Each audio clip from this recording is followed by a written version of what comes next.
So hi everyone, এই video তোমাদের third semester political science honours আর ডিএসসি 4 এর সাজেশনস বানিয়ে দেবো। বেসিক্যালি এই ভিডিওতে আমি তোমাদের টোটাল 12টা মতো প্রশ্ন রেখেছি। ওই 12টা করে গেলে তুমি 5 মার্কস, 10 মার্কস এবং 20 মার্কস হামেশাই 100% কমন পেয়ে যাবে। অ্যান্ড যারা ডিএসসি 3 সাজেশন ভিডিও দেখে পরীক্ষা দিয়েছিলে তোমরা সবাই জানো যে মোটামুটি আমি ইউটিউবে যতগুলো দাদা ভিডিও পোস্ট করেন তাদের সবার থেকে একদম কম প্রশ্ন রেখেছিলাম এবং সেখান থেকে সমস্ত প্রশ্ন 100% কমন এসেছে। সে 5 মার্কস, 10 মার্কস বা 20 মার্কস হোক না কেন, ঠিক আছে? তো তোমরা এই সাজেশনটা ফলো করে যাও, আশা করছি তোমরা এখান থেকেও 100% কমন পেয়ে যাবে। এর বাইরে আর আই থিঙ্ক কোশ্চেন্স হয় না। সো প্রথমে আমি তোমাদের সামারি একটুখানি বলে দিই যে কোন কোন টপিকগুলো তোমরা একটুখানি ভালো করে পড়বে, যেমনভাবে আগের দিন বলে দিয়েছিলাম। যেমন দেখো, ভারতের রাজনীতির প্রকৃতি আর প্রবণতা, এই একটা থেকে একটা প্রশ্ন হয় এখান থেকে। নেক্সট, দল ব্যবস্থার বৈশিষ্ট্য আর প্রবণতা, এখান থেকে দুটো প্রশ্ন হলো। ভারতের প্রধান রাজনৈতিক দল এর মহাদশার কর্মসূচি, এটা 3টে প্রশ্ন হলো। রাষ্ট্রকেন্দ্রিক রাজনৈতিক দল ব্যবস্থার উত্থান, 4টে হলো। নেক্সট, পশ্চিমবঙ্গের প্রধান রাজনৈতিক দলের মহাদর্শ ও কর্মসূচি, এখান থেকে 5টা হলো। 5টা স্বার্থ গোষ্ঠীর সম্বন্ধে তুমি একটা যদি পড়ে নাও তাহলে 6টা প্রশ্ন করতে হচ্ছে এখান থেকে, মডিউল 1 কমপ্লিট হয়ে যাবে তোমার। নেক্সট, মডিউল 2 দেখো, মডিউল 2 এ তোমাকে এখান থেকে দুটো প্রশ্ন করতে হবে, নির্বাচন কমিশনের গঠন কার্যাবলীর ভূমিকা আর হচ্ছে কি নির্বাচন সংস্কারের উপর টিকা। তো এখান থেকে দুটো প্রশ্ন হচ্ছে। আর হচ্ছে কি তোমার এখানটায় আঞ্চলিক পরিষদের, অন্তরাষ্ট্রীয় আঞ্চলিক পরিষদের বা যুক্তরাষ্ট্র প্রতিষ্ঠান, তোমার একটা জিনিস দেখবে যে আন্তঃরাজ্য পরিষদ যেটা দিয়েছি ওই প্রশ্নটা কিন্তু যুক্তরাষ্ট্র প্রতিষ্ঠান ঘুরিয়েও কিন্তু দিতে পারে।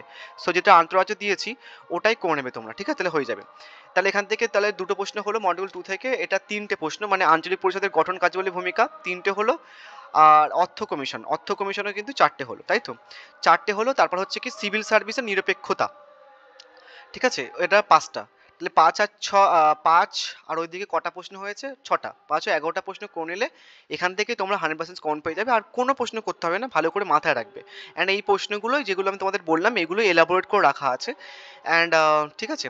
এবার তোমাদের কোশ্চেন প্ল্যান একটুখানি বলে দিই, যারা যারা জানো না। আগের থার্ড সেমিস্টারের ডিএসসি 3 তে যেমন কোশ্চেন প্ল্যানে পরীক্ষা দিয়েছো তোমরা, সেম টাইপের একটা কোশ্চেন তোমাদের দেবে, ঠিক আছে?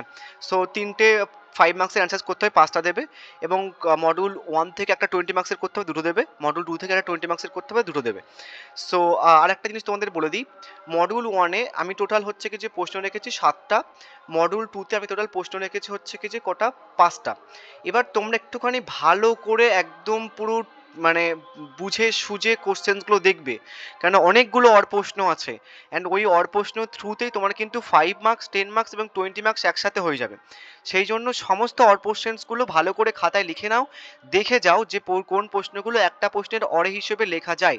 আদারওয়াইজ কিন্তু সমস্যায় পড়বে আর পরীক্ষা দিয়ে এসে বলে দাদা কমন পাইনি, এই কথাটা কিন্তু আমাকে শুনতে হবে। তো সেই জন্য বলছি 12টা প্রশ্ন ভালোভাবে করে গেলে এখান থেকে তুমি 5 মার্কস পেয়ে যাবে, 20 মার্কস পেয়ে যাবে, 10 মার্কস পেয়ে যাবে।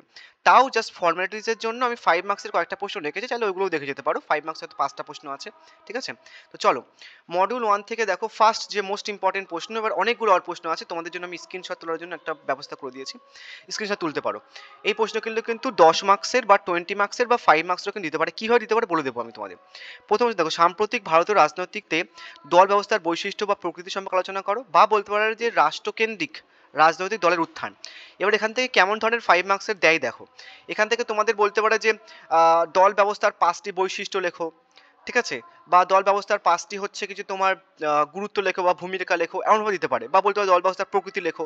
এভাবে কিন্তু এগুলো 5 মার্কসের জন্য দেয়। বা প্রবণতা দিয়ে দিয়ে দিল 5 মার্কসের জন্য, ভালো করে কিন্তু দেখে রাখবে। নেক্সট, অথবা প্রশ্ন দেখো, মানে একটা সেম অ্যান্সার, দল ব্যবস্থার বৈশিষ্ট্য, আঞ্চলিক রাজনীতির সঙ্গে দল ব্যবস্থার সম্পর্কটা কি এটা। বা বলতে পারে যে 1990 থেকে দল ব্যবস্থার প্রকৃতি ও পরিবর্তনশীল প্রবণতা সম্পর্কে একটি সংক্ষিপ্ত টিকা লেখো। বা ডিরেক্টলি বলতে পারে যে ভারতের দল ব্যবস্থার সাম্প্রতিক প্রবণতা ও প্রকৃতি আলোচনা করো, ঠিক আছে? এটা কিন্তু মোস্ট ইম্পর্টেন্ট প্রশ্ন।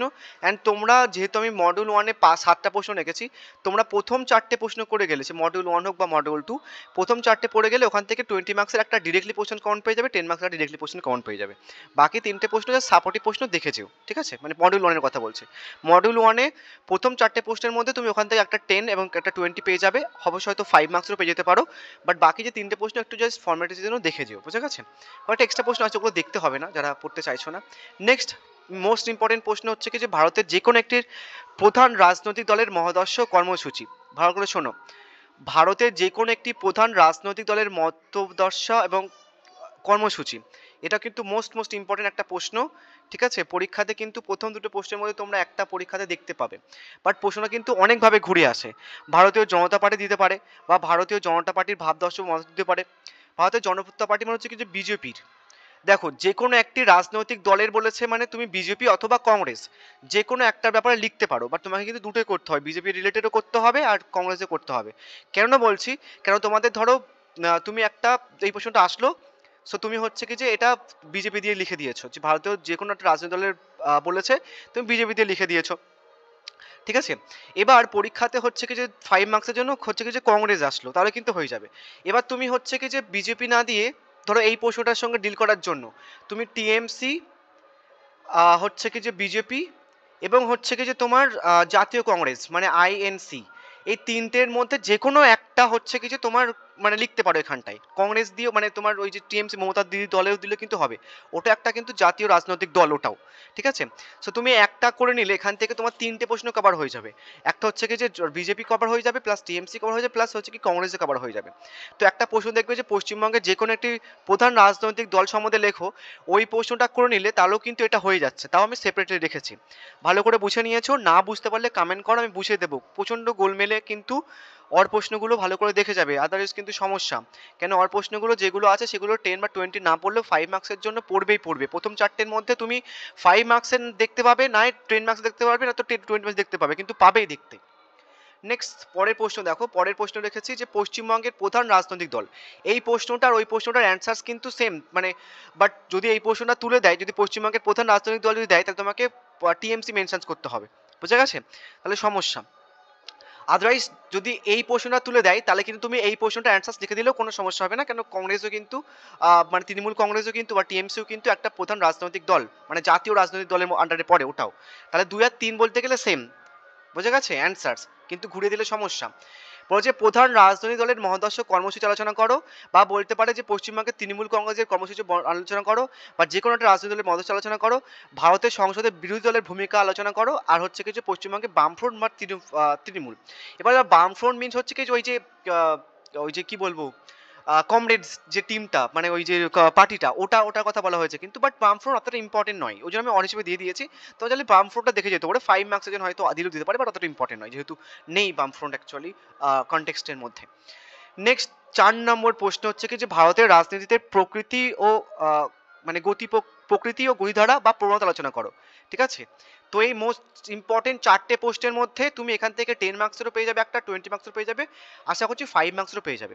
বাট সাপোর্টিভ আর 3টে প্রশ্ন একটুখানি দেখে যাও। 5 নম্বর কি প্রশ্ন দেখো, ভারতীয় রাজনীতির সংগঠিত ব্যবসায়ীদের ভূমিকা আলোচনা করো, বা বলতে পারে ভারতের রাজনীতিতে বৃহৎ ব্যবসায়ী গোষ্ঠীর শ্রেণীর ভূমিকা বা গুরুত্ব আলোচনা করো, বা বলতে পারে যে ভারতীয় ব্যবসায়ী গোষ্ঠী বা রাজনীতির মধ্যে সম্পর্ক আলোচনা করো, বা বলতে পারে যে ভারতে কেন্দ্র ও রাজ্য পর্যায়ে সিদ্ধান্ত গ্রহণ প্রক্রিয়াকে প্রভাবিত করার ক্ষেত্রে সংগঠিত ব্যবসায়ীদের ভূমিকা, মানে বলতে কথা ব্যবসায়ী গোষ্ঠীদের, ঠিক আছে, বৃহৎ ব্যবসায়ী গোষ্ঠীদের যে ভূমিকাটা সেটা অ্যাকচুয়ালি অনেকগুলো ভাবে ঘুরে আসতে পারে।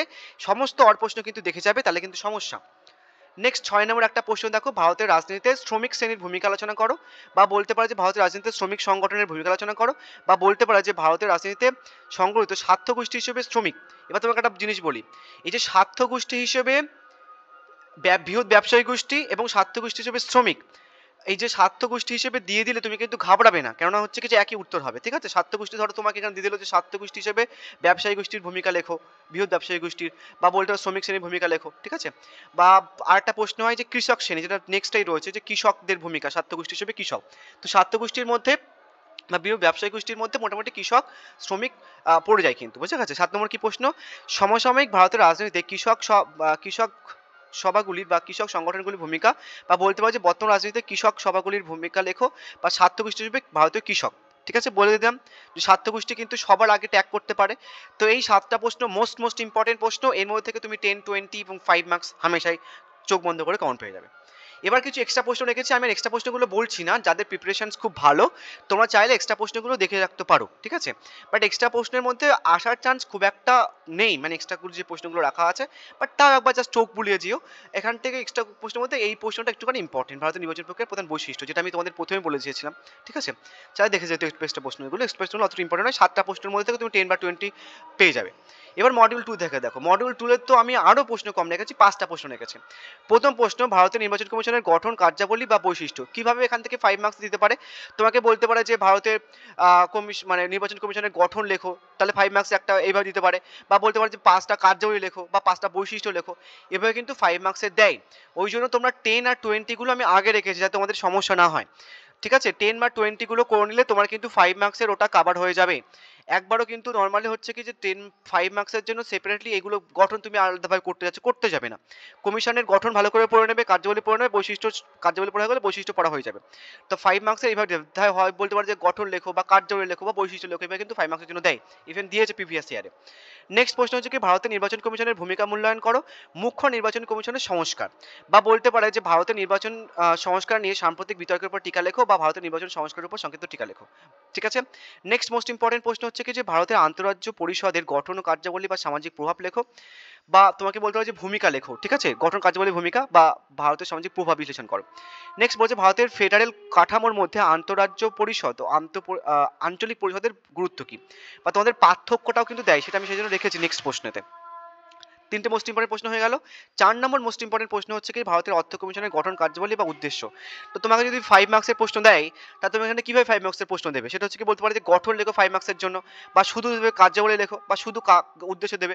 তো এইগুলো কিন্তু 5 মার্কসের জন্য কিন্তু দিলেও দিতে পারে। তো সেই জন্য প্রথম 12টা প্রশ্ন করে যাও, ওইগুলো তোমাকে ভেঙে চুড়ে নর্মালি হচ্ছে কি 5 মার্কসের জন্য দেবে। অ্যান্ড ওগুলো 12টা প্রশ্ন করে গেলে তুমি 100% কমন পেয়ে যাবে, কোনো সমস্যা হবে না, বোঝা গেছে? অথবা প্রশ্নগুলো একটুখানি ভালো করে দেখে যাবে। লাস্ট প্রশ্ন মডিউল 2 থেকে, ভারতের সিভিল সার্ভিসের বিবর্তন বা বর্তমান কাঠামো বিশ্লেষণ করে এর প্রভাব আলোচনা করো। ভারতের সিভিল সার্ভিসের সাধারণতন্ত্রী ও বিষয়কদের মধ্যে পার্থক্য।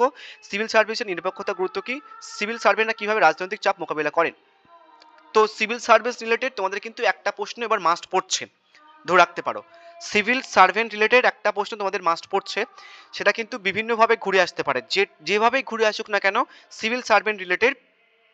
সিভিল সার্ভেন্টের হচ্ছে কি যে তোমার ইংলিশ টার্মটাও কিন্তু দেখে দেখে রাখবে, ঠিক আছে। সিভিল সার্ভেন্ট একটা শর্ট ফর্ম আছে, ভুলে গেছি আমি।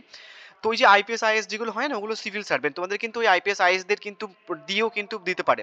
এবার ওই আইপিএস আইএসদের যে বাংলা মিনিং সেটাও একটু দেখে রাখবে, কেন সিভিল সার্ভেন্ট রিলেটেড তোমাদের এবার প্রশ্ন একটা মাস দেবেই দেবে, ঠিক আছে। এবার 5 মার্কসের কিছু ফর্মালিটিসের জন্য আমি রেখেছি প্রশ্ন, যেগুলো তোমাদের প্রথম দেখো স্বার্থ গোষ্ঠী আমি দিয়েছি, ব্যবসায়ী গোষ্ঠী আমি দিয়েছি 20 মার্কসের জন্য, ওখান থেকে করলে কভার হয়ে যাচ্ছে তোমার। অথবা দিয়েছি দেখো ভারতের রাজনীতিতে যে কোনো একটি ব্যবসায়ী গোষ্ঠীর ভূমিকা, যেটা 20 মার্কস তোমার কভার হয়ে যাচ্ছে। বা দিয়েছে ফিকি, এটা কিন্তু পড়ে রাখবে, FICCI, ভারতের রাজনীতিতে সাংগঠনিক ব্যবসায়ী গোষ্ঠী। তো ব্যবসায়ী গোষ্ঠীটা কিন্তু 20 মার্কসে তোমার প্রশ্ন করা হয়ে যাচ্ছে, ওই জন্য আমি 10 বা 20 আগে রেখেছি, যাতে তোমরা ভালো করে বুঝতে পারো, ঠিক আছে। নেক্সট প্রশ্ন 2 নম্বর হচ্ছে কি যে ভারতের রাজনীতিতে শ্রমিক শ্রেণীর সংগঠন, এটাও কিন্তু রাখা আছে 20 মার্কসের জন্য। তো তুমি কিন্তু ওটা করে নিলে এটা আর করতে হচ্ছে না সেপারেটলি, বোঝা গেছে? ভালো করে বুঝবে, আদারওয়াইজ কিন্তু মনে হবে দাদা 12টা প্রশ্ন বলেছো আর কটা দিচ্ছ, কেননা তোমাদের এই প্রশ্নটাও কিন্তু হয়ে যাচ্ছে স্বার্থ গোষ্ঠীর ওখানটায় উপরের 20 মার্কসের প্রশ্নতে, শ্রমিক শ্রেণীর কিন্তু হয়ে যাচ্ছে। বা বলতে পারি যে ভারতের হিসেবে ট্রেড ইউনিয়নের ভূমিকা, শ্রমিক শ্রেণীর সংগঠনের ভূমিকা, এটা কিন্তু 20 মার্কসের জন্য রয়েছে, 7 নম্বর প্রশ্নটা এটা। নেক্সট 3 নম্বর প্রশ্ন, যে জাতীয় কমিশনের গঠন, তোমাকে বললাম না যে ওই যে নির্বাচন কমিশন যেটা, ওটার গঠন দিতে পারে বা ভূমিকা দিতে পারে, উদ্দেশ্য দিতে পারে, তো সেভাবে দিয়েছি আমি। এগুলো তোমাদের দেখে রাখা যে 5 মার্কস এগুলো কেমনভাবে দেয়। এটা কিন্তু তোমাদের 12টা প্রশ্ন মোস্ট ইম্পর্টেন্ট, অ্যান্ড 12টাই প্রশ্নই তোমাকে দিয়েছি, এক্সট্রা 2-1টা প্রশ্ন দিয়েছি, সেটা হচ্ছে কি যেগুলো কিভাবে আসতে পারে সেই জন্য। এবার দেখো মুখ্য নির্বাচন কমিশনের অপসারণ পদ্ধতি, এটাও কিন্তু মোস্ট ইম্পর্টেন্ট একটা প্রশ্ন। বা তোমাকে বলতে হবে যে ভারতের রাজনীতিতে মোর্চা সমস্যা, বা গণতান্ত্রিক মোর্চা, বা সংযুক্ত প্রগতিশীল মোর্চা, বা ইউপিএ, ঠিক আছে, এটা দেখে রাখবে। নেক্সট দেখো আরেকটা প্রশ্ন, এটা কিন্তু মোস্ট ইম্পর্টেন্ট একটা 5 মার্কসের প্রশ্ন, যে INTUC বা INDIA, ঠিক আছে, আর তৃণমূল কংগ্রেসের উদ্ভব। তো তৃণমূল কংগ্রেস তোমরা পড়ে নিচ্ছ, দেখবে হয়তো 5 মার্কসের জন্য এটা একটা এক্সট্রা প্রশ্ন, এটা একটা এক্সট্রা প্রশ্ন, এটা একটা এক্সট্রা প্রশ্ন, আর বাদ বাকি সমস্ত 3টে প্রশ্ন আমি দিয়েছি 5 মার্কসের জন্য বেসিক্যালি, বাদ বাকি সমস্ত প্রশ্ন 20 মার্কসের ওখানটায় তোমার করা হয়ে যাচ্ছে। তাহলে 15টা প্রশ্ন আমি দিয়েছি, ওই 15টা প্রশ্ন করে যাও তুমি, ওর বাইরে আর কোনো প্রশ্ন দেবে না। যদিও বা কোশ্চেন যদি টাফ করে বা যদি মঙ্গল গ্রহ থেকেও যদি তোমাকে প্রশ্ন দেয়, তাহলে যে প্রশ্ন আমি দিয়েছি সেই প্রশ্নগুলো থেকে তুমি যতটা লিখতে হয় ততটা লিখে আসতে পারবে। একটুখানি কমেন্ট করে জানি, আমার প্রচন্ড খারাপ লাগে এত কষ্ট করে সাজেশন মানে কেউ কমেন্ট করে জানাও না। সে ডিএসসি 3 তে 100% কমন পেয়েছে, কেউ বলেইনি আমাকে 100% কমন পেয়েছে বলে। So thank